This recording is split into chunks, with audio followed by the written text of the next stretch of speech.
ici à Rise Up. On va voir comment ça va se passer, mais avec Thierry, et on veut entendre ce que Thierry a nous partagé sur son cœur ce matin. Puis avant ça, Jordan va nous chanter un chant, et après Thierry interviendra. En tout cas, sentez-vous ici à la maison, il y a du thé, du lot, du café, les toilettes sont là, tout va bien se passer. Sentez-vous comme chez vous, et passez un bon temps.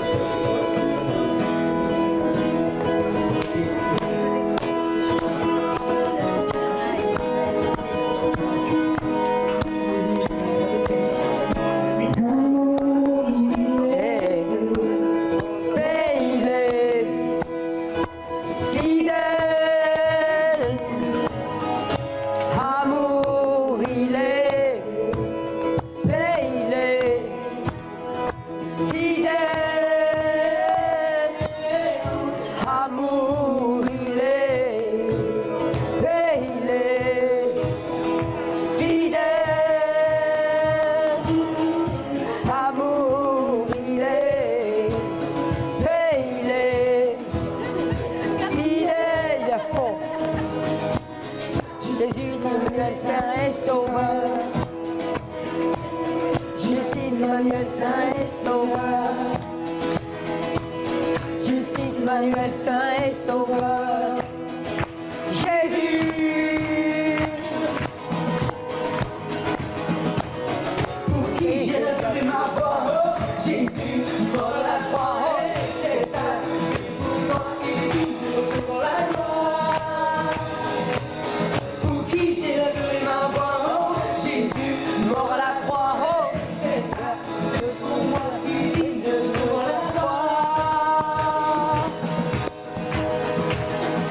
La solution de tous mes problèmes, de proclamer le nom, il est celui qui m'aime, celui qui m'aime, Jésus. Il est la solution de tous mes problèmes, je veux proclamer le nom, Jésus celui qui m'aime, il est la solution. Je veux proclamer le nom, Jésus celui qui m'aime.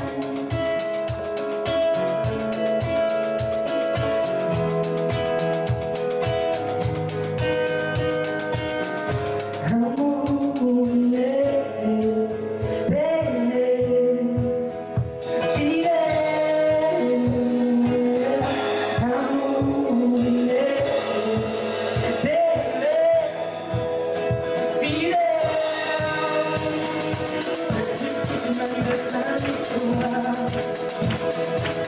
Justice, Emmanuel Saint et Sauveur. Justice, Emmanuel Saint et Sauveur. Jésus, pour qui j'ai donné ma voix, Jésus, mort à la croix, c'est ça, c'est pour moi qui vit sur la gloire. Pour qui j'ai donné ma voix, Jésus, mort à la croix, c'est ça, c'est pour moi qui vit sur la gloire. Il est la solution de tous mes problèmes. Je veux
J'ai cet espoir,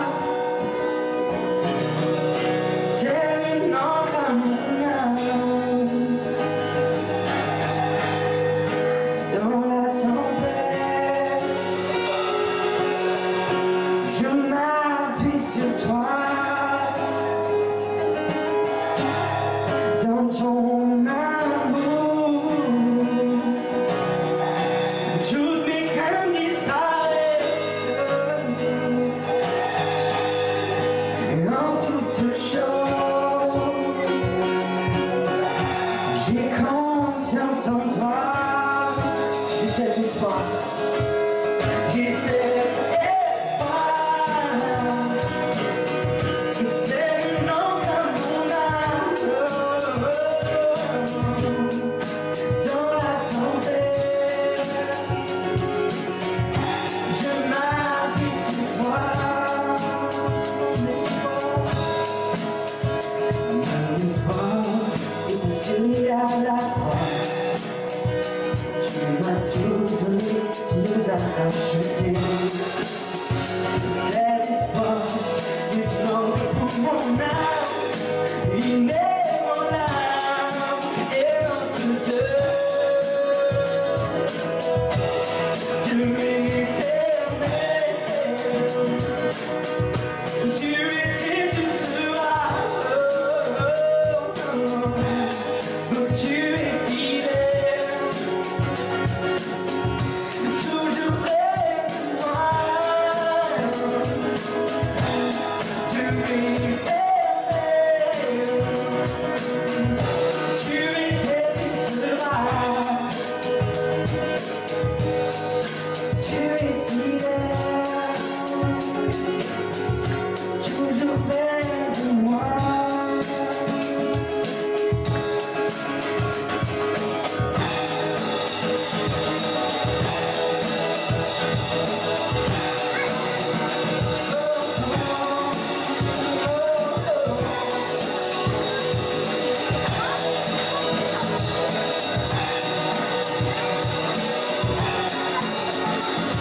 Ton nom est le plus beau, ton nom est le plus grand. Mon espoir est en toi. Ta parole est certaine, tes promesses sont parfaites. Mon espoir est en toi. Ensemble, ton nom est le plus beau, ton nom est le plus grand. Mon espoir est en toi. Ta parole est certaine, tes promesses sont parfaites. Mon espoir est en toi. Ton nom est plus beau, ton nom est plus beau. Mon espoir est en toi. Ta parole est certaine, tes promesses sont parfaites. Mon espoir est en toi. J'ai cet espoir, tellement comme mon âme. La tempête, je m'appuie sur toi. En ton amour, toutes mes craintes disparaissent. Et en toute chose, j'ai confiance en toi. Mon espoir est assuré à la croix. Tu m'as tout donné, tu nous as racheté. Cet espoir est une encre pour mon âme, inébranlable et entre deux. Ton nom est le plus beau, ton nom est le plus grand. Mon espoir est en toi. Ta parole est certaine, tes promesses sont parfaites. Mon espoir est en toi.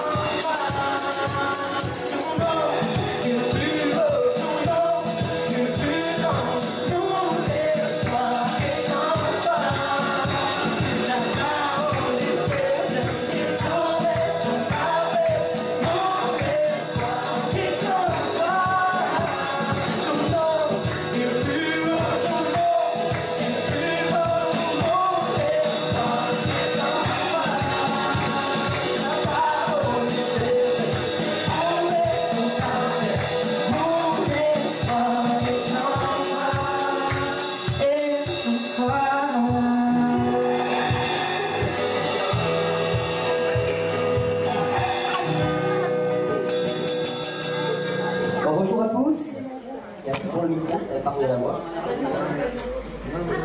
Merci à Eric et à toute l'équipe de Rise Up d'avoir offert ce temps de parole. Je les remercie énormément pour leur confiance et leur enthousiasme. Ils m'ont demandé de préparer un message, c'est beaucoup dire préparer, hein, mais on avait lancé une thématique, c'était corps, âme et esprit.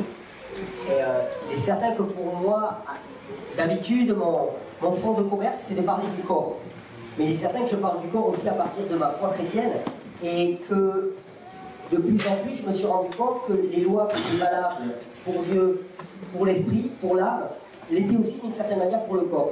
Et donc ce matin, j'ai voulu vraiment faire une petite présentation pour essayer d'attirer l'attention sur le fait qu'on connaît souvent les lois qui sont valables pour l'esprit et pour l'âme. Il y a des choses, par exemple, comme tu juges, tu seras jugé. Enfin, il y a des tas de choses que l'on connaît, mais il y en a aussi des lois pour le corps. Il y a des lois pour le corps. Et c'est comme pour l'esprit et pour l'âme, finalement, ces lois, si on ne les connaît pas, bien, on n'est pas en possibilité de choisir de les respecter ou de ne pas les respecter. On fonctionne dans une sorte d'aléatoire.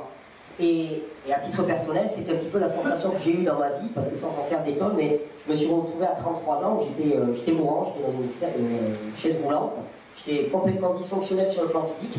Et c'est vrai qu'il y avait une partie de moi qui me disait mais pourquoi ça m'arrive comme ça vient de quoi? J'avais l'impression d'une espèce de perversion. Et en fait, petit à petit, je me suis rendu compte qu'il n'y avait rien. Il y avait juste des lois que je n'avais pas respectées, que je ne connaissais pas, donc je ne pouvais pas choisir de les respecter. Et je me suis pris de passion pour étudier les lois physiologiques. Et comme c'était exactement en même temps que ma conversion, j'ai rencontré Jésus, eh bien, je me suis amusé à mettre les deux un petit peu en parallèle. Et il ne s'agit pas de ramener la foi à des questions naturelles et de corps, à la minimiser, mais plutôt à voir un petit peu les parallèles. Et donc, je vous ai préparé une petite présentation. En fait, je suis très content parce qu'en fait, quand je me suis réveillé ce matin, c'était déjà tout près dans ma tête. J'ai prié hier soir, j'ai dit Seigneur, j'aime pas travailler, puis il est tard, j'ai pas le temps et tout, donc occupe-toi du job. Et quand on chantait tout à l'heure, il disait ta parole est certaine et tes promesses sont parfaites. Alors je pars d'une promesse que j'ai relevée ce matin dans 3 Jean. Bien-aimé, je souhaite que tu prospères à tout égard et que tu sois en bonne santé comme prospère ton âme. Pour une promesse, c'est une belle promesse. Moi j'ai tendance à j'ai choisi à un moment de prendre depuis Genèse jusqu'à Apocalypse et de dire je crois en ta parole et je la crois définitivement. Donc il me dit je souhaite que tu prospères à tout égard et que tu sois en bonne santé comme prospère ton âme. Donc, à l'image de la façon dont prospère ton âme. Et souvent quand je parle à des amis chrétiens, je m'amuse des fois, je les taquine, je prends l'un des premiers versets de la Bible dans Genèse 1. Il dit Dieu créa l'homme à son image, il le créa à l'image de Dieu. Et tu vois là je fais une pause et je regarde les gens et je leur dis ok, donc Dieu a des hémorroïdes, Dieu a des problèmes digestifs, Dieu est dépressif, Dieu est alcoolique, Dieu a des problèmes de furoncle et d'eczéma.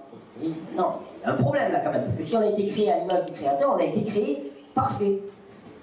Et alors, la question qui me vient immédiatement, c'est où se situe le bug, quoi? Où est-ce qu'il y a eu un problème? On a été créé parfait, et pourtant, ce qu'on renvoie dans notre vie ici, en ce moment, hein, bah souvent, c'est pas la perfection, au contraire, c'est douleur, difficulté, et on a construit tout un système médical extrêmement complexe pour répondre à tous ces dysfonctionnements.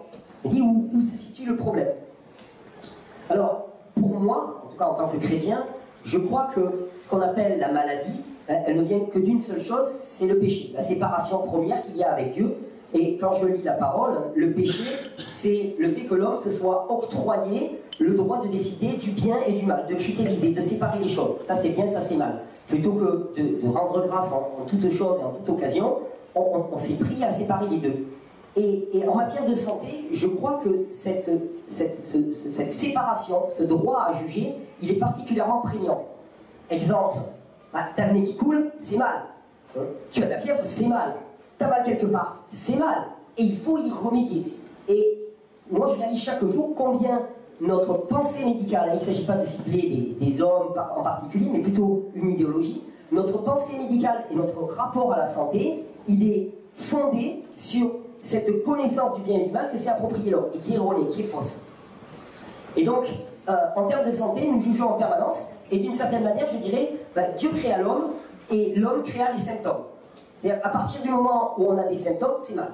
Et alors, c'est marrant cette histoire de symptômes, parce que finalement, supprimer les symptômes, c'est devenu le but de tout notre système de santé. Dès qu'il y a un symptôme, au sens de manifestation du corps, eh bien, on développe tout un arsenal thérapeutique et scientifique pour le supprimer.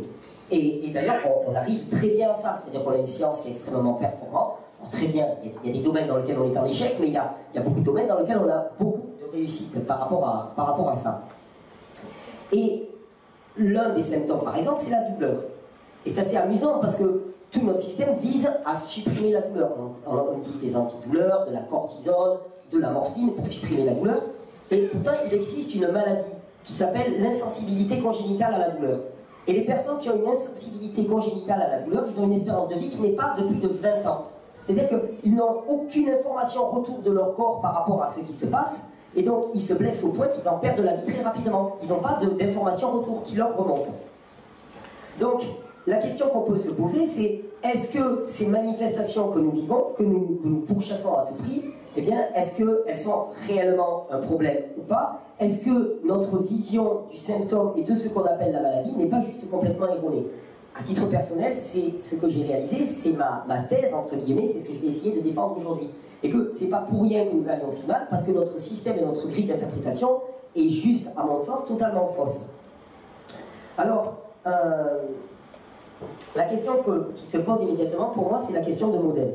C'est-à-dire que je me souviens toujours, moi j'ai une formation de scientifique à la base, j'étais un physicien, et j'ai un professeur qui était en plus quelqu'un de foi, à l'époque, moi je ne l'étais pas, mais qui était un croyant, et qui nous disait toujours une chose, il nous disait, le réel existe, et nous bâtissons des modèles pour interpréter le réel. Mais ne confondez pas le modèle avec la réalité. Alors pour lui, le mot réalité avait un sens que je ne percevais pas à l'époque, parce que pour lui, la réalité, c'était le royaume, c'était la réalité de Dieu, mais il n'empêche. Il me disait bien, pensez bien que vous avez des modèles. Ces modèles, ce sont des schémas explicatifs humains qui interprètent la réalité et qui ne sont bons que parce qu'ils apportent le fruit que vous attendez. Ces modèles, ce sont comme des espèces de lunettes qui permettraient de décrypter le monde. Et si ces lunettes, elles n'apportent pas ce qu'on attend, il faut les changer. Les lunettes sont changeables. La réalité existe. Elle préexiste, elle est là, elle est indépassable, elle est immodifiable, elle est... Par contre, le modèle, lui, peut changer. Et c'est vrai que, globalement, le problème, c'est que souvent, on est dans des modèles. Et c'est notre culture. On en est tellement imprégné qu'on confond ce modèle avec la réalité. On pense que c'est la réalité, parce qu'on a toujours eu ces lunettes sur les yeux, donc on a vu le monde comme ça, et on se dit, mais le monde, il est comme ça. Non, non, c'est des lunettes, des grilles interprétatives. Et par exemple, quand on parle de symptômes, j'ai de la fièvre, imaginons. Bon, la fièvre, c'est une élévation de température. Ça, c'est le fait objectif. La température de mon corps augmente. Qu'est-ce qui me permet ensuite d'interpréter que la fièvre est une mauvaise chose, il faut que je la fasse baisser, et ainsi de suite? Ça, c'est un modèle, c'est une grille interprétative, qui est toute humaine, qui n'est pas de Dieu.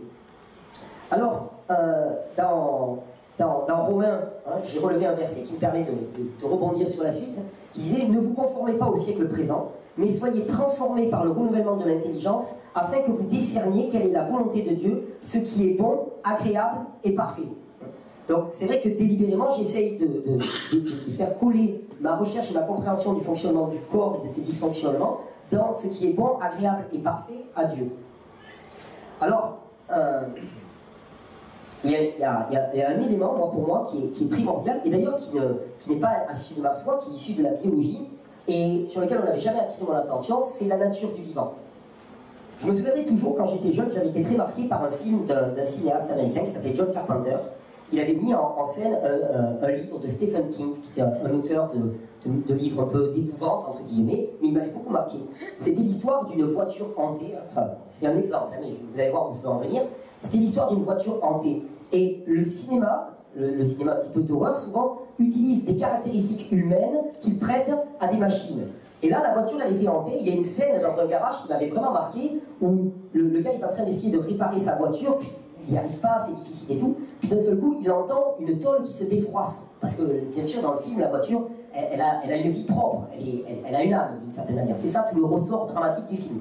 Et là, il se met face à la voiture et il lui dit « Montre-moi ». Vous savez, il dit « Show me ». Montre-moi. Et là, on voit la voiture, on voit les tôles qui se détendent, tout ce qui était enfoncé qui se remet en place, le toit qui était rouillé, qui recommence à se reconstruire. Bon, c'est merveilleux, c'est le film de John Carpenter. Et ce qui est amusant, c'est qu'en fait, il prête à une voiture ce qui est l'exacte caractéristique du vivant. N'importe quel biologiste qu'on va interroger va te dire, un système vivant, l'une de ses caractéristiques, c'est qu'il est autoréparant. Ça s'appelle la loi de l'homéostasie. C'est valable pour tous les systèmes vivants. Donc, système vivant, ça va du corps d'un mammifère comme l'homme jusqu'à la moindre petite cellule. C'est que la nature du vivant, c'est d'être autoréparant. Tout système vivant revient spontanément à l'état d'équilibre. Et j'aime bien cette phrase, parce qu'il y a un terme qui est un véritable scandale pour le monde. C'est revient spontanément. C'est-à-dire spontanément, ça veut dire que tu n'as rien à faire. C'est un camouflet qui est fait à toute notre réflexion, notre intellectualisme, tous les efforts, toute l'énergie qu'on emploie pour faire en sorte qu'on aille pas trop mal dans ce monde. Et là, on te dit, mais en fait, tout système vivant revient spontanément à l'état d'équilibre. Et là, moi, tu vois, si on m'avait dit ça quand j'avais 33 ans et que j'étais vivant, j'aurais dit, t'es gentil, mais là, techniquement, là, je ne manifeste pas l'état d'équilibre, explique-moi là où ça ne marche pas, parce que si je dois revenir spontanément à l'état d'équilibre, l'état d'équilibre étant compris, même au point de vue biologique, comme un état de prospérité, d'épanouissement, de fonctionnement optimal de l'organisme vivant, tu me fais une promesse, je vois la réalité, qu'est-ce qui s'est passé entre les deux? Pourquoi est-ce que ça n'advient pas comme ça devait advenir? Alors, cette notion que le vivant est auto-réparant, je pense qu'elle est essentielle, et dans notre monde qui ne connaît pas Dieu, bien qu'on est un peu on survit sur cette planète, c'est le contraire qui nous est appris. C'est-à-dire que si moi jeune on m'avait dit, mais Thierry, tu es auto-réparant, ben, chaque fois que j'aurais vu autre chose advenir, j'aurais été allé chercher les raisons pour lesquelles ça n'advenait pas comme ça aurait dû advenir. Par contre, à l'inverse, si tout jeune on te dit « Non mais le corona c'est normal, de toute façon tu es malade, c'est comme ça arrive, tu dois souffrir, et puis voilà, ne te rebelle pas contre ça, c'est la nature du vivant, hein, ce qui est erroné. Hein, mais si on me le répète sans cesse, c'est ce qu'on a fait quand j'étais jeune, ben, au final je vais intégrer ça. Et le jour où je serai malade, mal portant ou souffrant, je vais dire ben, c'est tout à fait normal, c'est comme ça que ça doit être, tu ne vas pas te rebeller contre ça. Donc il y a une question vraiment de culture. La nature du vivant est d'être auto-réparant. Et imaginons par exemple ce matin, imaginons que je me sois coupé avec un couteau, bon, je vais arriver ce soir, ma plaie va être cicatrisée, je ne vais pas faire une vidéo, miracle à Perpignan, une plaie a été cicatrisée. Pourtant je pourrais, parce que dans le même temps, si ce matin en sortant, j'avais pas les yeux en face des trous et j'accroche le flanc de mon camion, ce soir, mon camion va être resté tranquillement au repos, il n'est pas revenu spontanément à l'état de carrosserie qui est ressorti. J'aimerais bien avoir un véhicule, j'ai une propension à frôler les bords, j'aimerais bien avoir un véhicule qui est auto-réparant. C'est pas le cas, il demande un travail. Le corps par contre, lui, est auto-réparant. D'ailleurs c'est amusant parce que dans cette loi de l'homéostasie, il y a plusieurs petites règles, et il dit, tout système vivant revient spontanément à l'état d'équilibre en passant par des processus qu'on appelle des processus régulateurs. Et dans cette phrase, c'est très intéressant parce que ça veut dire que finalement, il y a un chemin pour revenir à l'état d'équilibre. Et ce chemin, il est indispensable. Quand j'étais jeune, par exemple, j'avais une propension à prendre de l'angle dans les virages quand j'étais à vélo. Et donc, les genoux, parfois, ils frottaient par terre. Et j'avais les genoux qui étaient passablement amochés. Et je me souviens que chaque fois, ma mère m'engueulait parce qu'elle me disait Thierry, il ne faut pas que tu te grattes les croûtes là, parce que sinon, ça va revenir sans cesse. Et c'est vrai que j'avais un genou qui était abîmé, qui saignait, puis petit à petit ça coagulait, là il y avait une croûte qui se formait. Mais moi ce que j'aurais voulu c'était avoir une belle peau de bébé au niveau de mon genou. Et donc comme c'était pas ça qui advenait, ben, je le grattais, je l'empêchais. Il aurait fallu que je comprenne que la croûte était un processus régulateur sur un chemin qui allait revenir à avoir une belle peau. Et moi je sais que souvent je disais à ma mère, mais je ne veux pas passer ma vie avec cette croûte-là. J'étais très inquiet à cause de ça, parce que je n'avais pas compris que c'était un processus et que ce processus était absolument nécessaire. Donc je me grattais sans cesse, je revenais au point de départ. Et donc, pour que cette promesse qui est faite pour le vivant, et qui pour moi est littéralement l'amour de Dieu incarné, on te dit, finalement, tu reviens spontanément à l'état d'équilibre. Spontanément à l'état d'équilibre. Si ce n'est pas l'amour de Dieu, il existe spirituellement, émotionnellement, intellectuellement, il existe aussi physiquement. Parce que je pense que les lois sont toutes les mêmes à toutes les échelles de la création. Et pour mon genou, bien, il aurait fallu simplement qu'on me donne les éléments qui me permettaient de ne pas venir gratter en me disant voilà jusqu'où ça va. Alors, cette loi de l'homéostasie, elle peut s'étendre vraiment largement. C'est-à-dire que quand on dit que tout système vivant revient spontanément à l'état d'équilibre, je suis persuadé, à la fois par conviction, et par observation, et par réflexion aussi, je vais vous le présenter, je suis persuadé que toute notre vie durant, notre corps fonctionne en permanence parfaitement. Même si on manifeste des douleurs, des choses comme ça, il fonctionne en permanence parfaitement, parce qu'il est créé parfait, il fonctionne parfaitement. Et en permanence, il est en train d'essayer de revenir à l'état d'équilibre. En permanence. En permanence, il est en train d'essayer de nous ramener à ce qui est notre optimum. Sauf que nous ne le voyons pas, nous ne le comprenons pas, nous ne connaissons pas la nature du vivant, on a beau être chrétien d'une certaine manière, on n'intègre pas au quotidien à quel point nous sommes parfaits, hein, et comme nous ne le connaissons pas, nous ne laissons pas advenir parce qu'on le coupe en permanence. En permanence, on est comme moi avec mon doigt en train de gratter la plaie en disant « la plaie elle ne me plaît pas, elle n'est pas jolie ». Mais ça c'est un péché. C'est un péché parce qu'on décide de ce que Dieu a fait, puisque tout a été créé par Dieu, y compris les processus régulateurs dans le corps, on décide qu'ils ne nous conviennent pas. Et ça, c'est rater la cible. Ça, c'est ce qu'on appelle péché. Alors, tous les symptômes que je vois, aussi violents puissent-ils paraître. Tu vois, par exemple, on va dire, ah, mais une personne a une tumeur, par exemple, on pourra en parler tout à l'heure, mais une tumeur, c'est un fait, c'est une espèce d'amalgame de tissu, hein, c'est une excroissance de tissu qui s'est développée dans l'organisme. C'est-à-dire, une tumeur, obligatoirement, c'est négatif, une tumeur. Non, une tumeur, c'est une tumeur. C'est un ensemble de cellules qui s'est développé de manière anarchique. Hein. Il n'y a de l'anarchie que là où il y a de l'ignorance et de l'aveuglement. Donc anarchique, hein, comme si quelque chose pouvait être anarchique dans le corps, comme si quelque chose pouvait être anarchique dans cette création. Et donc, c'est un développement de matière, hein, et ce développement de matière, tu peux très bien tout autant avoir une interprétation qui n'est pas du tout négative. Comprendre qu'au contraire même, c'est un mécanisme adaptatif ultime, qui a un coût, certes, qui peut même conduire à la mort, mais c'est encore une tentative d'adaptation du corps. Et tout ça, ce que je veux dire par là, c'est qu'une interprétation n'est pas moins valable qu'une autre. Les deux sont des interprétations, ce sont des modèles. Et là où on juge, pour moi en tout cas, on peut discriminer entre des modèles, c'est quand on voit leur efficacité, c'est-à-dire quels fruits ils apportent. Mais il n'y a pas un modèle qui prévaut sur l'autre. Et c'est vrai que souvent, et j'y suis confronté souvent, on me dit, oui mais Thierry, non, attends, mais là ça va à l'encontre de tout ce qu'on sait. Ouais, d'accord. Il y a une phrase là d'un grand philosophe que j'aime beaucoup, qui s'appelait Coluche, qui disait, c'est pas parce qu'ils sont nombreux à avoir tort qu'ils ont raison. Et souvent, c'est ce qu'on voit dans notre vie. On est imprégné d'une idéologie, on est imprégné d'un regard, et on reste vissé là-dessus. Alors, cette loi de l'homéostasie, elle s'applique au vivant. Donc, moi, d'une façon très très pragmatique, je me dis, mais quels sont les besoins du vivant? Quels sont les besoins de base du vivant? Voilà, il y en a 3 besoins. Donc, que ce soit de la cellule, de la plus petite bactérie, jusqu'à l'humain. Alors, je parle des besoins naturels, soyons clairs. Hein. Je ne parle pas des besoins, bien sûr, qu'il y a le premier besoin, c'est d'être fils et fille de Dieu, ça j'en suis persuadé. Mais sur le plan naturel, il y a 3 besoins fondamentaux. C'est manger, respirer et permettre l'évacuation des déchets. Manger, respirer, permettre l'évacuation des déchets depuis la cellule, depuis le plus petit être vivant jusqu'aux plus grands organismes constitués.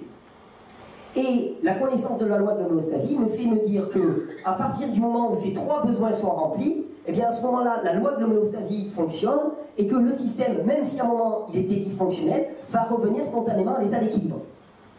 Et c'est amusant ça parce que, alors, je déplore un petit peu ce que je vais dire par la suite, mais on dit bien manger, respirer et évacuer les déchets. Ça, ce sont des besoins vitaux. Et je crois qu'actuellement, on s'est laissé mener par le bout du nez à considérer des besoins qui sont annexes, c'est-à-dire la nécessité d'avoir le dernier iPad Wi-Fi 3G ou la nécessité d'avoir une belle bagnole, et de ne pas voir que, à la base, ces besoins-là, bon, on peut les considérer, mais à la base, nos besoins vitaux doivent être remplis. Et ça va paraître un truisme que de dire qu'actuellement, quand on parle de ce que l'on respire, ce que l'on boit, ce que l'on mange, on va y revenir en détail un peu plus après, eh ben, il y a un gros problème. Les besoins annexes, moi je veux bien les considérer, je ne suis pas anti-technologie, au contraire, je suis baigné là-dedans, je vis dans mon siècle, mais en même temps, il faudrait que nos besoins vitaux soient remplis.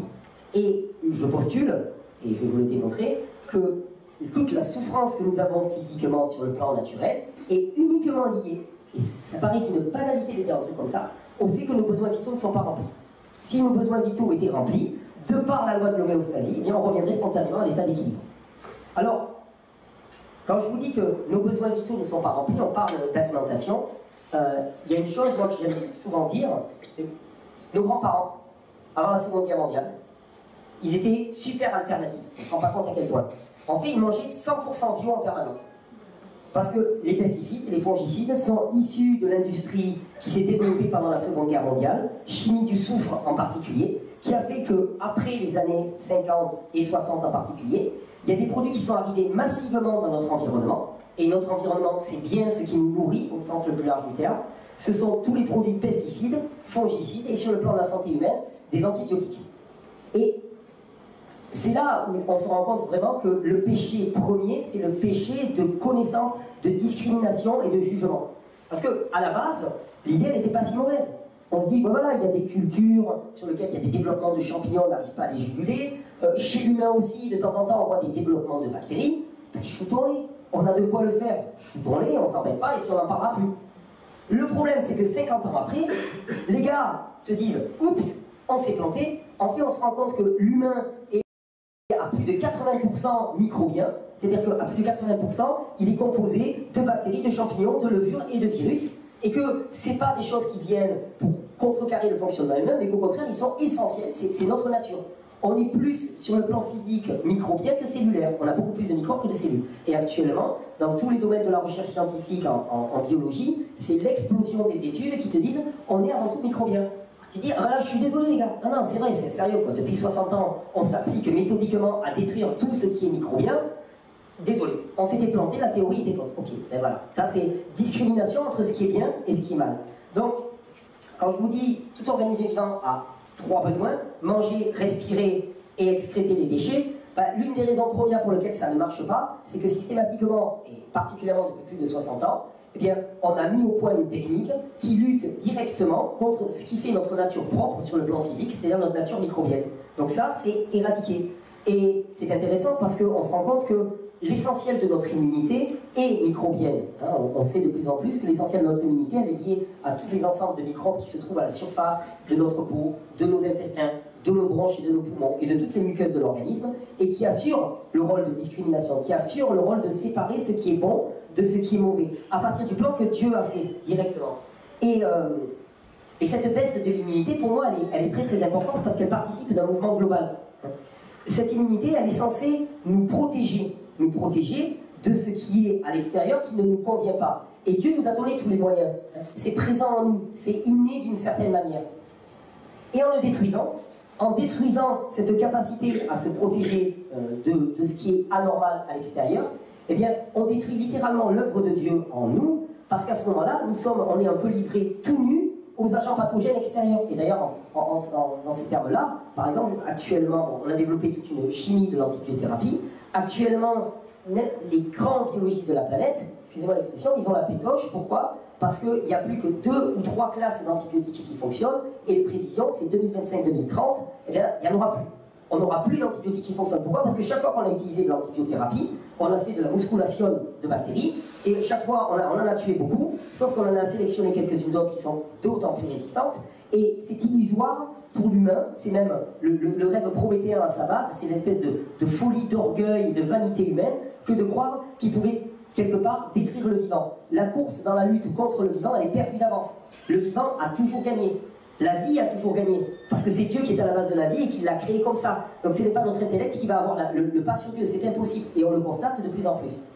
Alors, dans cette loi de l'homéostasie, hein, je vous disais, ça me permet de penser que l'humain, en permanence, il est en train de tendre vers cette pleine santé, quels que soient les symptômes qui sont manifestés. Les symptômes étant une manifestation de ce retour vers la pleine santé. Quand je vous citais la fièvre, par exemple, on peut citer de multiples exemples, mais la fièvre en tant que telle, c'est un mécanisme adaptatif génial du corps qui permet différentes choses. Premièrement, ce qu'on appelle une élévation du métabolisme, c'est-à-dire que les échanges se font beaucoup plus vite. Donc tu te dis, imaginons qu'il y ait le feu quelque part, mais qu'est-ce qu'ils vont faire les pompiers? Les pompiers, ils vont pas être tranquilles en seconde en écoutant de la musique de louange, tranquille en se baladant. Ils mettent le gyrophare et ils y vont, ils envoient. Dans le corps, c'est exactement pareil. L'élévation du métabolisme, ça permet de bien meilleurs échanges. Élévation de la température, au-dessus d'une certaine température, il y a énormément de formes microbiennes pathogènes qui sont détruites. Tu te dis, ok, bon, c'est d'un point de vue pragmatique, pour aller au boulot et pour taffer pour Babylone, il n'y a pas de problème, c'est négatif. Par contre, d'un point de vue physiologique, ça peut tout à fait être interprété comme un mécanisme adaptatif génial. De la même manière, quand on parle d'inflammation, moi j'ai été un coureur, j'ai fait énormément de courses à pied. Et donc, à force de ne pas respecter mon corps, de ne pas l'entendre, de ne pas entendre les signaux qui disaient que j'étais trop fatigué, ben, bien sûr, j'ai obtenu une grosse inflammation au niveau du genou. Donc, qu'est-ce que j'allais faire? J'allais voir un médecin et j'ai dit, faites-moi des infiltrations de corticoïdes à l'époque, faites-moi des infiltrations, histoire que cette fichue inflammation diminue, que je puisse à nouveau courir. Sauf que si tu analyses le phénomène inflammatoire, imaginons, tu as quelqu'un qui sollicite beaucoup trop ses articulations, au-delà, et on va parler de la loi du repos par exemple, qui est une loi essentielle dans la création. Tu as quelqu'un qui sursollicite ses articulations. L'inflammation, ça consiste en quoi? Dilatation des tissus et immobilisation. Génial, ça gonfle et ça bloque. Comme ça, on ne peut plus le bouger. C'est bon, il faut du repos. Quelque part, c'est une façon de te dire, bon, mais mentalement, intellectuellement, tu n'es pas capable de te soumettre à la loi de Dieu et à ton ressenti. Donc, écoute, moi, je t'immobilise. C'est tout, c'est comme ça. Deuxièmement, dilatation des tissus. Et on se rend compte que les tissus, ils sont faits d'une espèce de maillage minéral. La dilatation des tissus permet un meilleur passage dans la zone concernée de tous les éléments réparateurs et nettoyeurs. Les globules rouges pour alimenter, les globules blancs pour nettoyer. Troisièmement, développement de la chaleur. Chaleur égale élévation du métabolisme. Encore une réaction d'urgence dans l'organisme.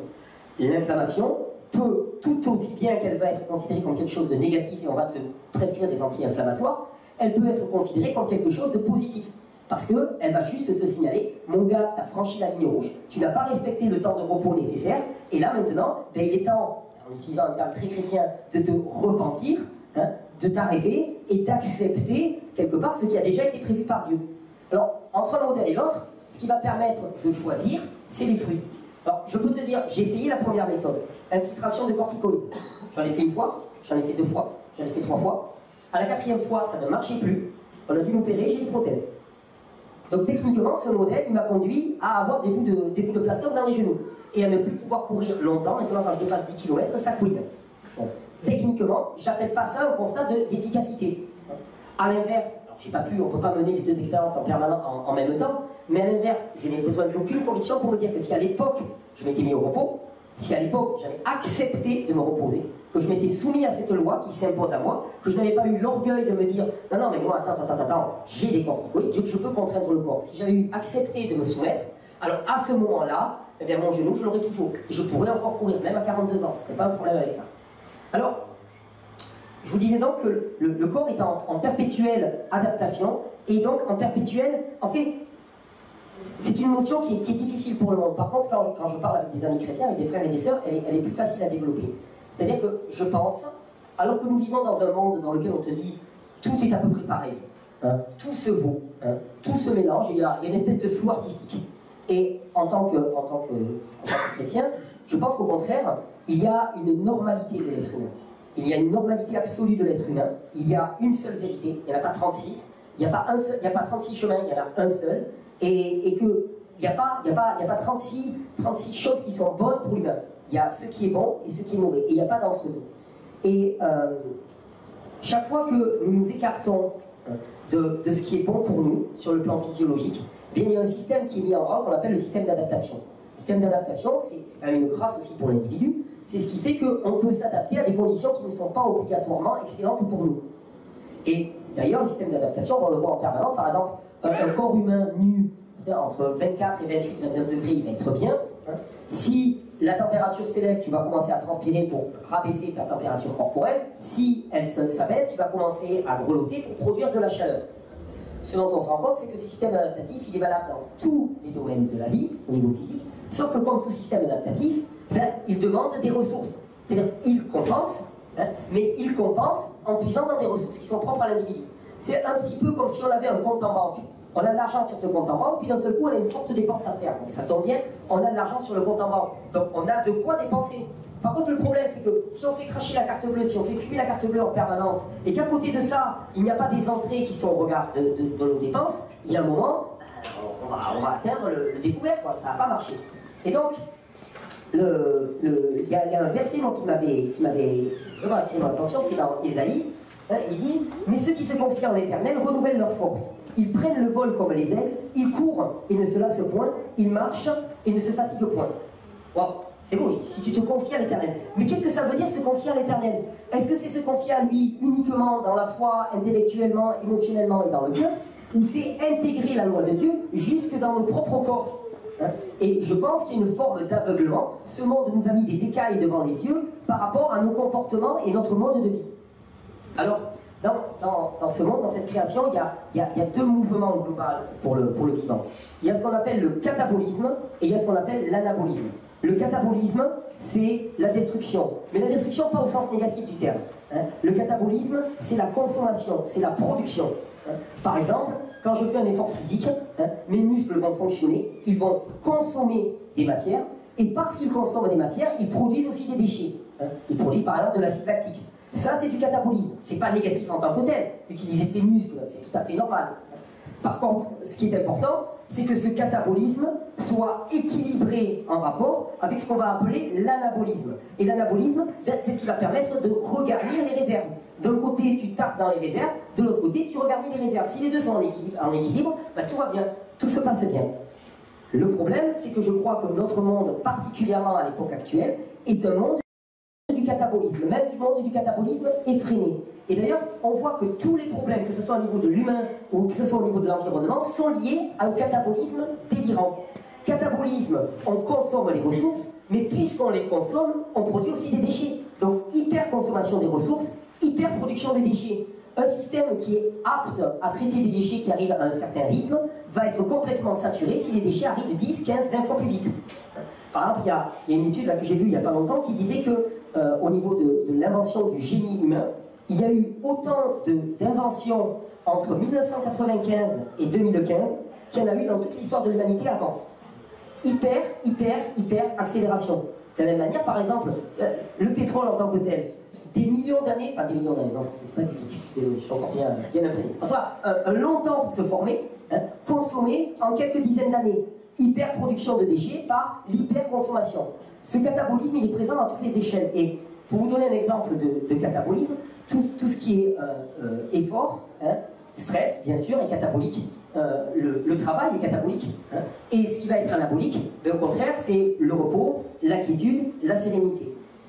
Et souvent, je donne cet exemple, je dis, imaginons quelqu'un qui travaille dans un boulot, alors déjà, il travaille assis, à la lumière des lampes pendant toute la journée. Donc là, pareil, c'est pas très difficile de dire que l'humain a été créé pour vivre au soleil, pour vivre avec un corps fonctionnel, dans la nature, qui vit, qui s'exprime, et non pas rester bloqué dans une position toute la journée sous des lumières.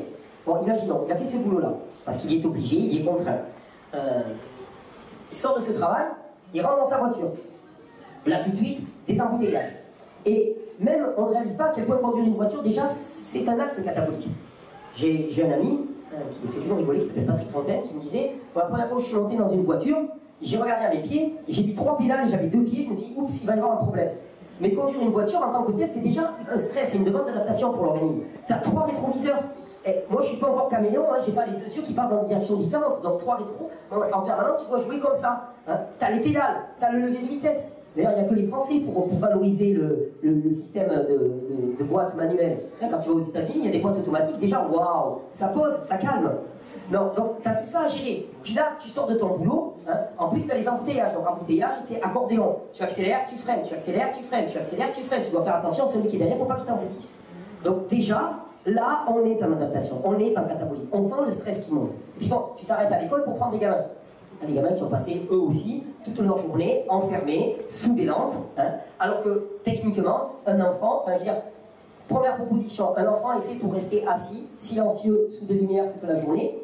Réponse B, un enfant est fait pour courir dehors, pouvoir s'exprimer, pouvoir crier, pouvoir faire des roulades dans l'herbe.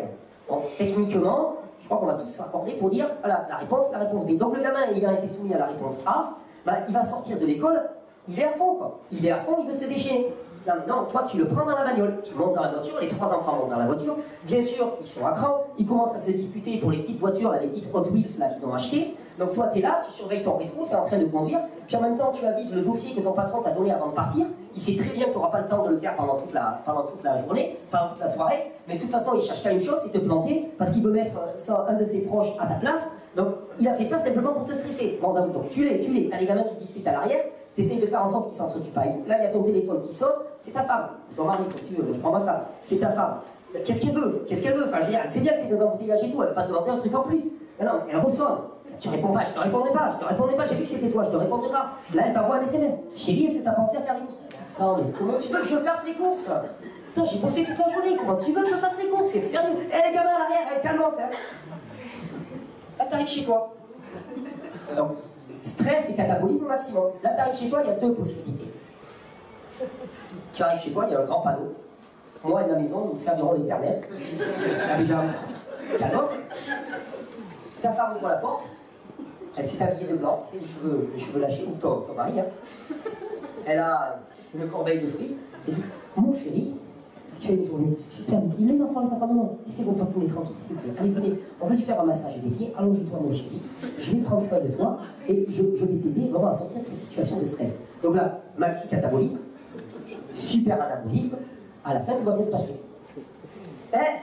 Ça malheureusement, il y a plus de chances que tu croises ton épouse ou ton mari, elle a eu la même journée de MERDE que toi, tu lui croises le regard, et là dans le regard il a dit « m'adresse même pas la parole, j'ai pas fait les courses moi non plus, tu boufferas ce que tu prépareras, et tais-toi. » Et c'est ça, on vit. Et ça, tout ça, je veux dire, le catabolisme, le fait de conduire une voiture, le fait même d'être dans une situation de stress, tu vois, par exemple, le fait, t'as un surcroît de boulot, et pendant 3 nuits, tu ne dors pas. J'en fais pas l'apologie, mais c'est pas grave. Si à côté de ça, t'as 2 semaines pour te reposer, c'est pas très grave du tout. Hein. Un surcroît de boulot, ça se tient. Si à côté de ça, t'as le temps de te reposer. Moi, j'ai pu expérimenter l'inverse. Par exemple, tout le mois de janvier, j'ai rénové une maison. À 600 mètres d'altitude, il y a eu des moments où on a eu de la neige et tout, donc j'ai bien bossé. Je me suis régalé, c'était le bon boulot. Et puis juste après ça, j'ai enchaîné avec un stage où je donnais un cours à 120 personnes. Et ben là, ça a été trop. Le corps, il a atteint sa limite, et tout mon système, il s'est effondré. J'ai pas allé blâmer le mauvais sort, je sais très bien que j'ai simplement enfreint une loi qui s'appelle la loi du travail et du repos. Et donc, cette notion de catabolisme et d'anabolisme, elle est essentielle dans notre société. On te dit, ouais, non, mais la médecine actuelle, elle a jugulé les grandes épidémies, et ainsi de suite. Ok, d'accord, au niveau bactérien, on a maîtrisé le truc. C'est pas compliqué, on a pris le Karcher, on a tout détruit. Y compris les bactéries qui constituaient l'essentiel de notre immunité. En termes de résultats, chapeau les gars. Ils ont pris la Kalachnikov, ils ont tiré à vue, ils ont tué tout ce qui était vivant. En termes de performance, je trouve pas ça fabuleux. Mais bon, passons. Mais à côté de ça, on a troqué les infections bactériennes contre de la dépression, de l'épuisement, du suicide, de la désillusion, la consommation d'anxiolytiques, de speed, de stimulation à tout va, stimulation visuelle, stimulation sonore, stimulation sexuelle, stimulation à tous les niveaux. On est une société de la stimulation, on est une société d'épuisés. Et cet épuisement, il va de pair avec cette hyper-production de déchets. On consomme, on va à toute vitesse. Globalement, je dirais que le monde actuel, il est caractérisé par cet hyper-catabolisme, cette hyper-consommation des ressources. On prend tout, partout, et donc hyper-production de déchets. On a des problèmes liés à notre hyper-consommation. Et les problèmes liés à notre hyper-consommation, c'est l'hyper-production de déchets que le système ne peut pas traiter. S'ils étaient produits à une vitesse moindre, ils pourraient être traités. Là, ce n'est pas le cas. Alors, j'avais résumé ça dans une phrase, je disais, le monde va trop vite, et il épuise les organismes, et au profit de qui? Au profit de maman, hein, globalement. Hein. Je veux dire, si tu vas bosser, si tu t'imposes une pression aussi grande, c'est pas pour la gloire de Dieu, hein, c'est pour le profit de maman. Alors, une idéologie hein, qui est derrière ça, parce qu'à titre personnel, il y a des gens qui disent non, moi je voudrais vivre avec moi et tout. Mais c'est très dur de s'en départir de cette idéologie. On est tous dans une idéologie de la productivité, de l'efficacité, de la force, et quelque part du sans Dieu. Parce que si on fait par nous-mêmes, on fait sans Dieu. On fait sans Dieu. Et les conséquences de l'épuisement nerveux, ils sont colossaux. On ne réalise pas à quel point c'est énorme. Moi, quand j'étais jeune, bon, jusqu'à 20 ans, j'avais une bonne santé. J'étais un gamin, j'étais bien joufflu, et j'étais joyeux d'ailleurs, c'est marrant. Je faisais partie dans les catégories d'individus, peut-être que je vous l'expliquerai après, mais je considère qu'il y a 2 catégories d'individus qui correspondent à 2 profils physiologiques. Il y a les gros rigolos, hein, et il y a les grands maigres déminéralisés qui se posent des problèmes sur la géopolitique de la planète. Mais c'est souvent ça, je comprenais pas qu'il y a des gens qui sont plutôt en avant-point, souvent ils sont rigolos. Hein. Et on pourrait l'expliquer, mais on montre que les personnes qui sont grandes sont plutôt du profil déminéralisé, c'est-à-dire que tous leurs minéraux ont été pompés. Donc au niveau du système nerveux, ça ne marche pas, ils se posent des problèmes sur tout, hein, tout est catastrophique. Alors que ceux qui sont plutôt en embonpoint, eux ils ont la chance, leurs minéraux n'ont pas été pompés hein, pour neutraliser toute cette acidité, eux ils ont plutôt stocké, et ils ont un moral qui va de terre. Et donc la conséquence de l'épuisement nerveux, moi j'étais plutôt déjà, avant j'étais un gros rigolo, et puis au fur et à mesure de ma vie, ben, ma santé a commencé à décliner, mon état moral et psychique avec. Et le gros rigolo qui à 18 ans était marrant et amusait tout le monde, à 27 ans, il était dans sa caravane tout seul en train de boire de l'alcool et de déprimer, de pleurer tout le temps. Et une chose que j'avais remarqué par exemple, ben, c'est que ça a commencé à l'âge de 24-25 ans, j'ai commencé à avoir froid partout. Froid aux doigts, froid aux pieds. J'avais vu un médecin qui m'a dit, mais ça c'est le syndrome de Raynaud. J'ai dit, oh ouais d'accord, super, il m'a donné un nom, alors juste après j'étais regardé, j'ai dit, ouais, ok, j'ai un nom, mais qu'est-ce qu'on en fait? Sur le coup, on te nomme le truc, là t'es content, puis au bout de 2-3 secondes, tu dis, ok, j'ai le nom, mais après, what's next? Et là, il me dit, non, mais c'est idiopathique. Alors, idiopathique, ça veut dire juste, on n'a pas d'explication. Et qu'est-ce qu'il faut faire? Mais des chaussettes. Alors, je ne sais pas si vous avez essayé de mettre un duvet moins 30 à un macabé, ça ne va pas le réchauffer. Donc, à l'époque, j'avais beau mettre 2 ou 3 paires de chaussettes, ça ne servait à rien. Si à l'époque, on m'avait expliqué, ben, tu sais, à force de stress, de sursollicitation, parce que ça a été vraiment mon existence à partir de 18 ans, c'était stress maximum, eh bien, ton système, il commence à s'épuiser nerveusement. Et donc, simplement, ton sang n'arrive plus jusqu'au bout des doigts, jusqu'au bout des pieds. Puis non seulement il n'arrive plus jusqu'au bout des doigts, jusqu'au bout des pieds, mais il y a un autre endroit où il n'arrive pas. Les extrémités du corps, il y en a plusieurs. Il y a les doigts, il y a les pieds, et puis il y a la boîte à pouls, la tête. Hein. Le sang n'arrive pas. D'un point de vue clinique, la dépression, c'est un défaut de vascularisation du lobe frontal. Sur le plan spirituel, on peut voir une autre raison à la dépression. Moi, je pense que les deux fonctionnent en concomitance. Je pense que le corps, enfin, je veux dire, même les formes démoniaques agissent sur les paramètres du corps pour amener à des comportements. Et donc, à partir du moment où tu as plus de sang qui arrive au cerveau, hein, plus de sang qui arrive de manière notoire à ce niveau-là, tu sais, c'est les personnes à qui tu fais la bise et qui ont le nez froid. C'est horrible. Ça devrait être interdit, ça, hein, globalement. Et ben là, ils ont le nez horriblement froid. Tu leur serres la main, quoi. Et la main, non, elle est froide. Tu te salues, quoi. Tu t'écris, quoi. Tu le fais l'asiatique, quoi. Tu les touches pas. Ben, à partir du moment où le bout de nez est froid, ça veut dire simplement que le sang n'arrive pas au cerveau. Si le sang n'arrive pas au cerveau, la vision, l'audition, la mémoire, hein, le fonctionnement global de tout ce qui est afférent au cerveau ne fonctionne pas. Dépression, absence de pression. Puis de la même manière, quand tu commences à être épuisé, ben, les déchets que tu devais faire sortir, ben, ils ne sortent plus. Accumulation de déchets. C'est très marrant parce qu'on est une époque où on est confronté en permanence à des multiplications à l'intérieur du corps de bactéries et de champignons. Et bien sûr, qu'est-ce qu'on fait? L'homme intelligent, hein, qui a développé une technique extraordinaire, prend des produits qu'on dit antifongiques, antibactériens, on passe notre vie à utiliser des antibactériens pour détruire ces bactéries. Si l'homme prenait juste un temps pour s'arrêter, s'asseoir dans une forêt, et qu'il se rendait compte que là où il y a des déchets, il y a des micro-organismes. Là où il y a des micro-organismes, il y a des déchets. Les déchets et les micro-organismes fonctionnent en symbiose complètement.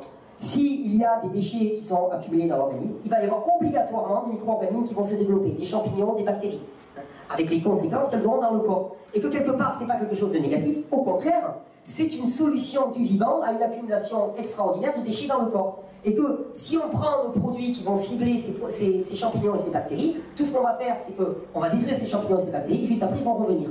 Alors techniquement, pour un système, et là encore je dis bien, je ne cible pas des personnes, mais un état d'esprit, pour un système qui fonctionne sur la vente, il n'y a rien de mieux que d'inventer un système qui ne marche pas. Techniquement, ça me rappelle une conversation que j'avais avec mon dentiste récemment, qui est un bon ami. Il se trouve que j'ai plus de dents en moi, j'ai eu un gros accident et j'ai perdu toutes mes dents. Et donc on se connaît bien, on blague ensemble, on a passé des heures et des heures ensemble, on se connaît intimement, même bouche à bouche quasiment. Et je lui disais à un moment en rigolant, parce que je lui parlais de prévention et tout, puis à un moment en rigolant, je lui dis, mais au final, toi, si les gens avaient des bonnes dents, c'est la fin, c'est la ruine pour toi, ça t'intéresse pas? Il me regarde en rigolant, un peu de cynisme, il me dit, mais effectivement. On ne peut pas attendre d'un système qui vit sur la maladie de promouvoir la pleine santé. Il y a un conflit d'intérêts, c'est majeur. Ça ne peut pas marcher. Ça ne peut absolument pas marcher. Et donc, les conséquences de cet épuisement des ressources, hein, eh bien, c'est épuisement nerveux, défaut de circulation. Si ça ne circule plus dans le corps, il n'y a plus rien qui marche, globalement, sur le plan physique.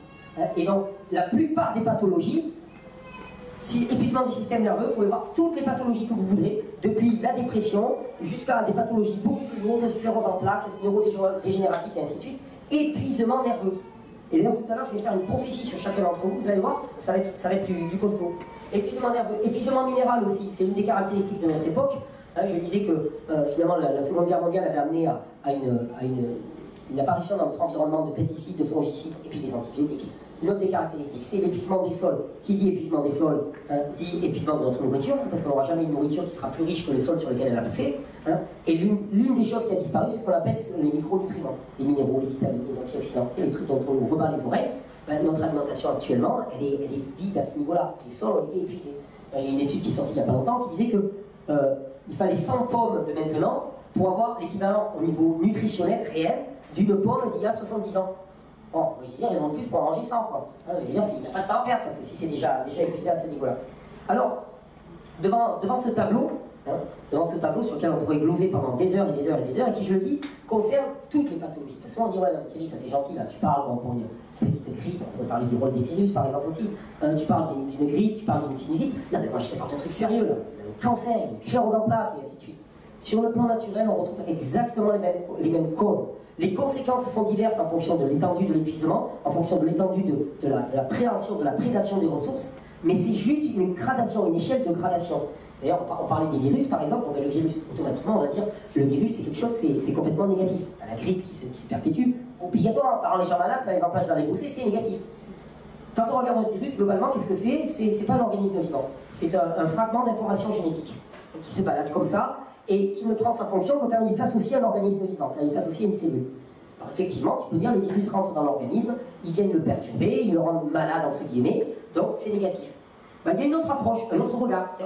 On enlève les lunettes, on met une autre paire de lunettes. Il y a des chercheurs qui se sont amusés à dire et si le virus qui apporte du matériel génétique, il soit au contraire un super agent d'adaptation. Parce que tu imagines qu'à dans une population, il y a des conditions environnementales qui changent.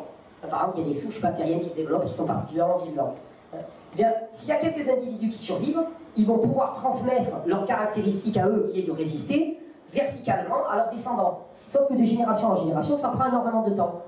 Imaginons qu'on ait un système de transmission horizontale dans lequel toute une population peut recevoir en même temps une information génétique qui va lui faire s'adapter de la meilleure manière à ces nouvelles conditions environnementales. Ça, c'est par exemple une approche du virus. C'est une théorie contre une autre. Mais à partir du moment où on comprend, où on adhère à la seconde théorie, on va se dire le problème, c'est pas le virus en tant que tel, le problème, c'est les conditions qui ont fait que ce virus était nécessaire, les conditions environnementales, et c'est là-dessus qu'il va falloir jouer. Et d'ailleurs, on a une science qui en permanence nous rebat les oreilles avec le déterminisme génétique. Le déterminisme génétique, globalement, c'est comme ça, t'es né comme ça, ta gueule, ça ne bougera pas. C'est à peu près ça. Moi, on me l'a sorti. On m'a sorti que génétiquement, j'étais faible.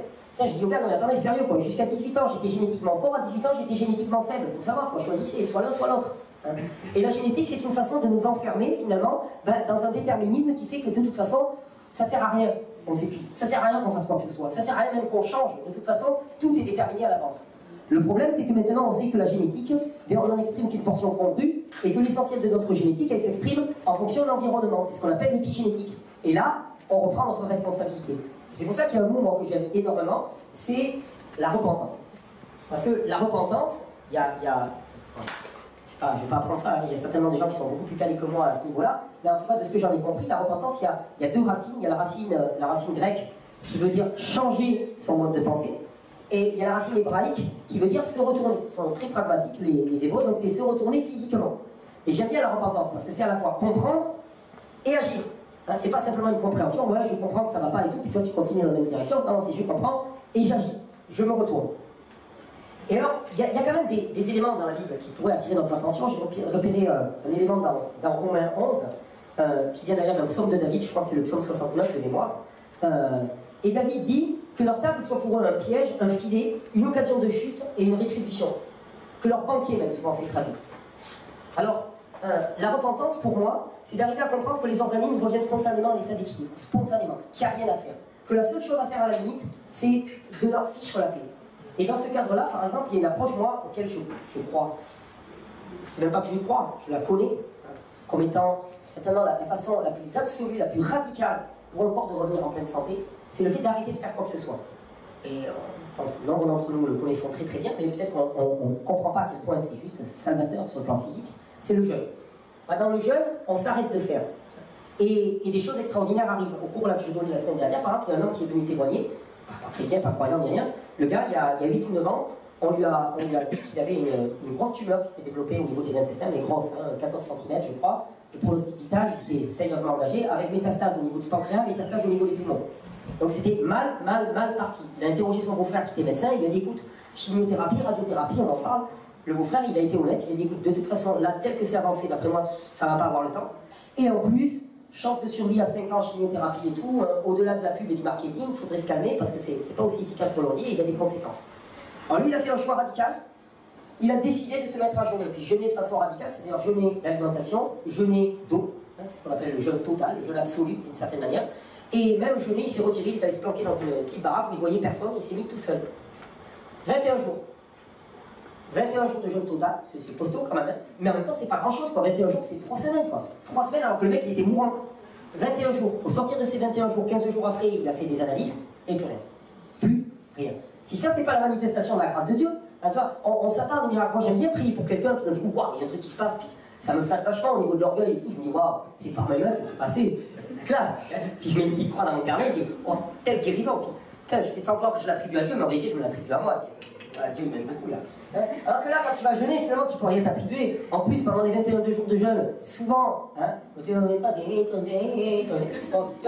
tu vas pas frimer.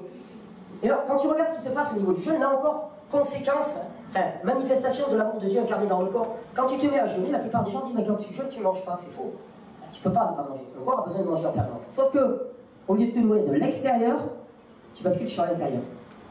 Et là, ça pourrait être extrapolé, on pourrait gloser comme là-dessus pendant des heures et des heures.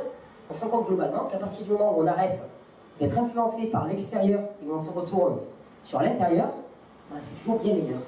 Et donc il y a un processus qui s'appelle l'autophagie, c'est-à-dire qu'on se mange littéralement, on mange nos propres réserves. L'autophagie, elle pourrait être totalement aléatoire, c'est-à-dire du style, on va commencer par manger le cœur, tu vois, pour rigoler, quoi. Tu vois, le mec qui se met à jeûner, au bout de 2 jours, il a son cœur qui commence à étouffer. Ben non, on se rend compte qu'il y a une intelligence, entre guillemets, qui est inscrite dans le corps, et que cette intelligence, elle fait que ce qui va être ciblé en premier lieu, c'est les parties les plus dégénérées, les plus nécrosées, les plus abîmées de notre organisme. Ce qui est vivant va se nourrir de ce qui est dégénéré. Ça aussi, pour moi, c'est la manifestation de l'amour de Dieu. Et globalement aussi, c'est une assurance que quoi qu'il advienne, il y a un moyen de retour à la santé qui est juste parfait. Et d'ailleurs, que ce soit sur le plan des croyants, mais même sur le plan naturel, les cliniques de jeûne te témoignent de résultats qui font blêmir les techniques scientifiques qu'on a développées actuellement. Donc, il y a le jeûne, qui pour moi est l'amour de Dieu incarné, et puis même, on a quand même des interpellations. Il y a la fameuse histoire de Daniel, hein, qui va à la cour du roi Nabucodonosor. Hein, le mec lui dit, tiens, j'ai un petit mouton Rothschild 1974, là, je te le servirai bien, avec des petits rôtis, des petits porcelets et tout. Et là, Daniel lui dit, oups, là, moi et mes camarades, on va manger que des herbes et que des légumes. Hein. Alors, j'aime bien parce qu'en plus, le gardien, il valise, il dit, non, mais attends, fais pas ça, tu vas être tout faible et tout. Puis moi, j'ai perdu la tête et tout. Puis Daniel, il a vraiment de la conviction, il dit, non, t'inquiète pas. Hein. Et qu'est-ce qui se passe? Au bout de 3 semaines à manger que des légumes, bah Daniel, il va super bien, il est en meilleure forme que tout le reste. En plus, j'ose imaginer que les banquets chez Nabucodonosor, ça devait être quelque chose d'assez énorme, quoi. Ça devait être assez exubérant et au-delà de toute notion. Lui, il mange que quelques légumes et finalement, il va très bien. On dit même que suite à ça, alors, je dis pas, j'ai relu le texte plusieurs fois, on peut pas dire que c'est suite au fait qu'il ait mangé des légumes qu'il a eu des visions et des prophéties. Hein, donc, mais c'est une démarche globale. C'est une démarche globale. Ah, c'est suite au fait qu'il ait... Moi, je crois. Tu crois? D'accord. Je me serais pas permis, mais bon. Non, parce qu'il fait mourir quelque chose et ça... C'est très possible. C'est très possible. Et donc, cette notion aussi, ben, comme je vous le disais, dans l'alimentation, souvent il y a des grands discours actuellement par rapport à l'alimentation, beaucoup de peur et tout. Moi, pour moi, il y a 2 caractéristiques majeures dans l'alimentation moderne. C'est que premièrement, on a enlevé des choses, c'est-à-dire tout le contenu, ce qu'on appelle micronutritionnel, les minéraux, les vitamines, les choses comme ça. Et il est certain que pour avoir des minéraux et des vitamines en quantité, il faut consommer des produits qui sont peu transformés et qui sont poussés sur des terroirs qui sont riches en micronutriments, parce que sinon on n'en aura pas. Et globalement, qu'est-ce que ça veut dire? Ça veut dire, entre guillemets, et même si ça fait très simpliste et très has-been, revenir à une alimentation simple, frugale, locale, paysanne, comme avaient nos grands-parents il y a 100 ou 200 ans, hein, globalement. Avec des produits peu transformés. Moi, le critère pour moi, c'est est-ce que les produits que tu consommes, tu es capable de les produire toi-même? Même si tu ne le fais pas, est-ce que c'est susceptible d'être produit par toi? Si c'est susceptible d'être produit par toi, je pense qu'on est dans l'ordre créationnel. À partir du moment où on est dans des produits qui ont été transformés, la stérilisation, la pasteurisation et ainsi de suite, ben, on voit que le contenu micronutritionnel, il s'écrase complètement. Et de l'autre côté, eh bien, donc il y a tout ce qui a été enlevé, puis de l'autre côté, il y a tout ce qui a été ajouté. Pesticides, fongicides, insecticides. Et globalement, si on considère que nous sommes essentiellement sur le plan naturel, nous sommes microbiens, on comprend que ces produits-là, parce que des fois les gens te disent ah, tu manges bio, c'est un luxe, c'est tout ce que tu veux. Non mais résister au suicide, c'est pas un luxe. Sérieusement quoi. Si tu considères que tous ces produits-là sont antibiotiques, c'est-à-dire anti-vie d'une certaine manière, c'est pas un luxe que de mettre en priorité, et là on parle vraiment des besoins vitaux, le fait de ne pas consommer une alimentation qui au quotidien te tue. Tue tes défenses vitales, tue ton immunité. Alors oui, certes, il y a un coût. Mais c'est là où je pense qu'il y a toute une logique à revoir. Parce qu'effectivement, si j'essaye de mimer ma vie surabondante, pléthorique au niveau alimentaire, par exemple, avec des produits bio, mais c'est la ruine, ça ne marche pas. Par contre, si en même temps, il y a ce mouvement de repentance qui revient vers quelque chose de simple, de frugal, de transformer à la maison, à ce moment-là, il y a un avenir. Et moi, je suis persuadé que l'avenir de l'humain, il passe par Jésus, il passe par la paysannerie, il passe par des communautés rurales, il passe par des micro-communautés en lien les unes avec les autres, il passe par ce retour humble à mettre le genou à terre et à recommencer à cultiver cette création, à en prendre soin, parce que je suis intimement persuadé que nous sommes des jardiniers responsables de cette création et qu'actuellement on se comporte comme des porcs, d'une certaine manière. Pourquoi? Parce que finalement, on a perdu de vue cette humilité qui fait que même, ou alors on a été aveuglé en tant que chrétien, parce que cette soumission à Dieu, on l'a, mais on l'a dans certains domaines de notre vie, dans d'autres domaines, ça passe à la trappe, ça passe à l'as. On ne la voit pas, cette soumission. Alors, il y a une dernière loi sur laquelle je voulais insister quand même, parce que même le boss, hein, il a appliqué cette loi pour lui-même. C'est la loi du travail et du repos. Et attention, je ne suis pas en train de donner des leçons, parce que dans le style très mauvais pour suivre cette loi, je suis le premier. Mais Dieu a créé le monde en 6 jours, il s'est reposé un 7e. Dans la Bible, multiples fois, on voit qu'il y a un temps pour œuvrer, un temps pour se reposer, et laisser Dieu agir. Et d'ailleurs, même la plupart du temps, notre œuvre, elle est très charnelle, elle est très humaine, et dès lors que l'œuvre est charnelle et humaine, il y a épuisement. Et je me souviens, c'était marrant, j'avais une conversation avec un ami là récent qui était chrétien, et puis il était en état d'épuisement et tout, et il me dit, non mais ne t'inquiète pas, tout est possible par celui qui me fortifie. Et là, tu sais que sur le coup, hop, j'ai été branché, je me dis, qu'est-ce que je vais pouvoir lui répondre au gars et tout. Puis là, hop, là, le Seigneur m'a mis une pensée à tête, j'ai dit, ok, mais c'est ton tout à toi ou c'est le tout de Dieu? Ouais, tout est possible par celui qui te fortifie. Mais quel tout? De quel tout parle-t-on? Du tout de Dieu, exactement. Et donc la loi du repos, c'est une loi qui est essentielle. Il y avait le sabbat qui était hebdomadaire, il y avait des mois de repos, hein, il y a toute une loi là, à ce niveau-là dans la Bible, donc dans l'année aussi, des mois de jachère pour les sols, et ainsi de suite. Et tout cela avait un sens. C'était pas une lubie. C'est que Dieu a créé le monde, il sait très bien comment il l'a créé. Il sait très bien les lois qu'il lui a imposées. Hein. Et ces lois-là, elles sont juste essentielles à respecter. Et actuellement, on est un monde dans lequel nous sommes en hyperactivité permanente et le repos n'existe plus. Le repos extérieur, et je dirais même qu'en tant que chrétien, je ne compte pas le nombre de personnes que je vois vivre dans un état de non-repos intérieur, c'est-à-dire l'inquiétude, parce qu'il y a le stress extérieur, et puis il y a le stress intérieur, l'inquiétude. Et je crois que la pression du monde qui est exercée sur nous, sur le faire accomplir en permanence, nous fait perdre de vue une seule chose, c'est qu'il est le repos, hein, il est la vie, il est le repos essentiel, et que rien, tout ce que l'on fera en dehors de lui, conduit automatiquement à l'épuisement. C'était dans l'évangile de Jean, là, que je relisais ce matin, il dit, cette phrase, elle me marque chaque fois, il dit « Sans moi, vous ne pouvez rien. Sans moi, vous allez à l'épuisement. Sans moi, vous allez à l'explosion de votre système, à le catabolisme total. » Et je pense que quand il dit « sans moi », il faut l'entendre bien au-delà de la simple foi. Il faut intégrer dans nos vies exactement les lois du Seigneur. Et donc, c'est pour ça que là j'ai envie, pour conclure un peu cette petite présentation, j'ai envie de faire une prophétie. J'en ai jamais fait de ma vie, alors là, je vais prophétiser. Et ce que je vais prophétiser, c'est un truc tout bête, je suis certain que je ne vais pas me planter, donc c'est même pas une prophétie. La prophétie, c'est que si chacun d'entre nous, chacun individuellement, on prend 3 semaines, que pendant ces 3 semaines, on se met dans un environnement dans lequel on peut être vraiment en repos, extérieur et intérieur. Je crois que le meilleur moyen d'être en repos, c'est dès que la pote à poule se met en fonctionnement, de sortir l'antidote qui s'appelle la parole et de proclamer la parole et dire non, non, maintenant tu t'excites, mais il est dit dans la parole, il est dit dans la parole. Donc si chacun de nous a la possibilité de se mettre au repos dans un environnement adapté, et même hein, si on est un peu courageux, un peu téméraire et un peu engagé, se mettre au repos digestif, hein, jeûner. Tu vas me dire 3 semaines de jeûne, ouais, peut-être pas pour tout le monde, mais 3 semaines de diète assez forte ou 3 semaines de jeûne. Eh bien, je suis certain que toute personne parmi nous, quelle qu'elle soit, qui fait ça, sur le plan physique, verra une amélioration mais juste époustouflante de ses paramètres de santé, de sa motivation, de son moral, de sa digestion, de sa fatigue, de sa motricité, de sa détermination, de sa focalisation, de sa mémoire, de sa vision, de son audition, de son goût, de sa sexualité, de tout, à tous les niveaux. Parce qu'on n'a pas parlé de ça, mais l'instant pour en parler. Et donc, pour moi, ce que je voulais livrer vraiment là-dedans, c'est que, en tant que chrétien, on sait très bien qu'il n'y a pas de chaos. Il y a une loi.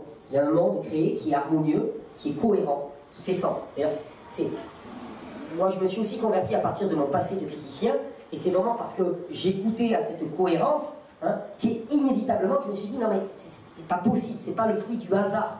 Il y a une cohérence totale. Et je ne crois pas qu'il y ait d'aléatoire et d'arbitraire.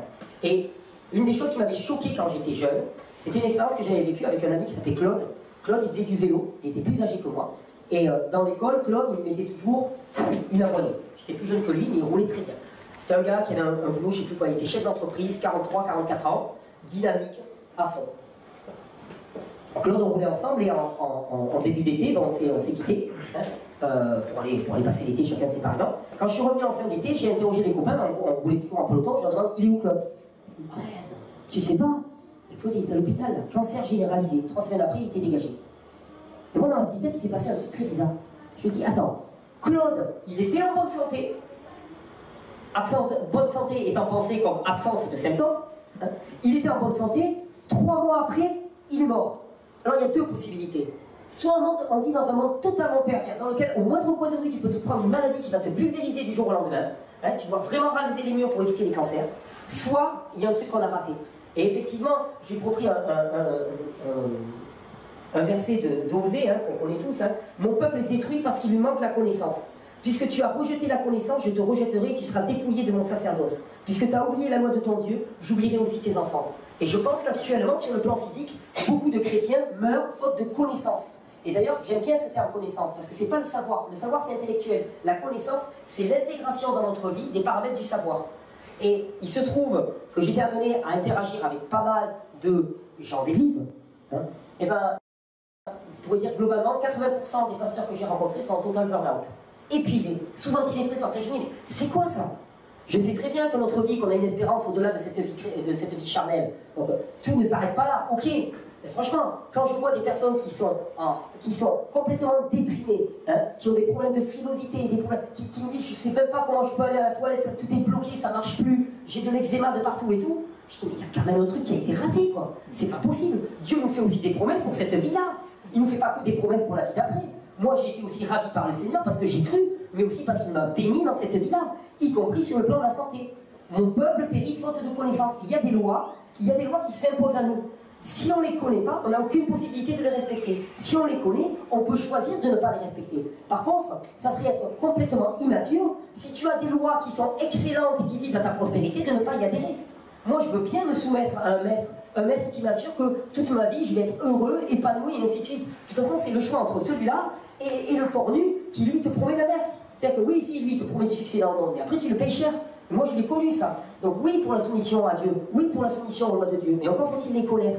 Alors, j'ai disséminé des petits éléments de ce type-là, hein. Il me faudrait des heures et des heures pour poser là-dessus, mais je pense qu'il est essentiel, vraiment, moi j'y crois énormément, je suis émerveillé de voir à quel point les lois du Seigneur et la connaissance de Dieu peut aussi passer par le corps, peut aussi passer par l'épanouissement et la régénération des corps. Et j'y crois énormément. Je crois qu'on est à un temps où on est un monde qui focalise sur le corps, et si on veut toucher les gens, il faut aussi passer par le corps. Et il y a du meilleur à avoir pour chacun d'entre nous, parce que tout système vivant revient spontanément à l'état d'équilibre. Et que si ça n'advient pas, on est en droit de taper, parce que cette loi, la loi de l'homéostasie, elle a été voulue par le boss, elle a été voulue par Dieu, et moi, s'il y a une promesse de Dieu et que je ne l'obtiens pas, ce que je fais, c'est que je me mets devant la porte et je cogne. Et je cogne, et je cogne, et je cogne, parce que sérieux, j'ai donné ma vie à Jésus, donc moi, je veux aussi ce qui vient avec. On m'a fait des promesses, je veux ces promesses, je suis comme un gamin, je reste là. Et j'ai vu comment mon gamin il agissait, hein. Je veux ça, je veux ça, je veux ça. Et il m'a allusion. Hein. Ben, Dieu, il faut l'avoir allusion aussi. Et puis c'est pas Dieu qu'il faut avoir allusion aussi souvent. C'est notre mental qui discrimine, qui sépare et qui juge. Ça c'est bien, et ça c'est pas bien. Alors il y en a un dernier verset que j'aime beaucoup. J'aime bien de temps en temps en soirée me sortir, surtout quand il y a des gens très scientifiques et très intelligents devant moi. Et donc là, je les regarde avec un air sentencieux, c'est très orgueilleux de ma part, je le reconnais. Dans Luc 11, verset 52. Malheur à vous, docteurs de la loi, parce que vous avez enlevé la clé de la science ou de la connaissance, vous n'êtes pas entrés vous-même, et vous avez empêché d'entrer ceux qui le voulaient.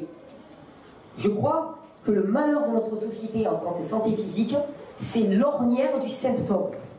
On a considéré les symptômes comme le mal absolu, hein, et de fait, à partir du moment où on a les yeux focalisés sur le symptôme, on rate complètement la notion de santé. L'absence de symptômes n'est pas un signe de santé, la présence de symptômes n'est pas un signe de mauvaise santé. Au contraire, souvent. Dernier petit exemple que je prends souvent. Tu reviens quelques années, 30 ans en arrière, Thierry, dans la cour du lycée Jean Lursa, il arrive dans un lycée, quand tu es seconde, tout de suite, tu as intérêt à prendre ta place, quoi, parce que sinon, tu te fais allumer. En plus, moi, j'avais des parents qui étaient profs au lycée, donc c'était mal parti. Très bien. Donc, qu'est-ce que j'ai fait? Je suis arrivé en seconde, j'ai rencontré des terminales, ils m'ont donné, c'est même pas une cigarette, mais bon, voilà, il y avait du papier roulé, ils m'en donnent une.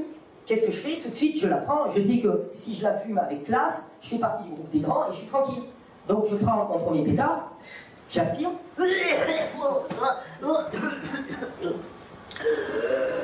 Symptôme. J'inhale une fumée. Pour mes petites alvéoles pulmonaires, hein, qui demandent vraiment à aspirer de l'oxygène en permanence, balancer des fumées à l'intérieur, je veux dire, c'est un peu comme si ça ne viendrait pas à l'idée de mettre ta bouche sur le pot d'échappement d'une voiture. Pourtant, là, c'est exactement ce qu'on fait. Ça se comprend bien. Le corps rejette une substance qui l'agresse. 15 jours après, j'ai toujours été quelqu'un de persévérant dans l'entraînement. Donc 15 jours après de l'entraînement méticuleux chez moi, Clint Eastwood. La classe. Absence de symptômes. l'absence de symptômes ne veut pas dire bonne santé. Au contraire, je pense qu'il est globalement sain de faire du symptôme dans un environnement qui est de plus en plus globalement toxique. Et cette erreur fondamentale au sujet des symptômes, je pense qu'elle nous conduit droit à la fosse. Donc voilà, à travers cette petite présentation, j'avais envie de vous interpeller par rapport à cette notion. Je vous remercie pour votre écoute, j'espère que vous avez été pour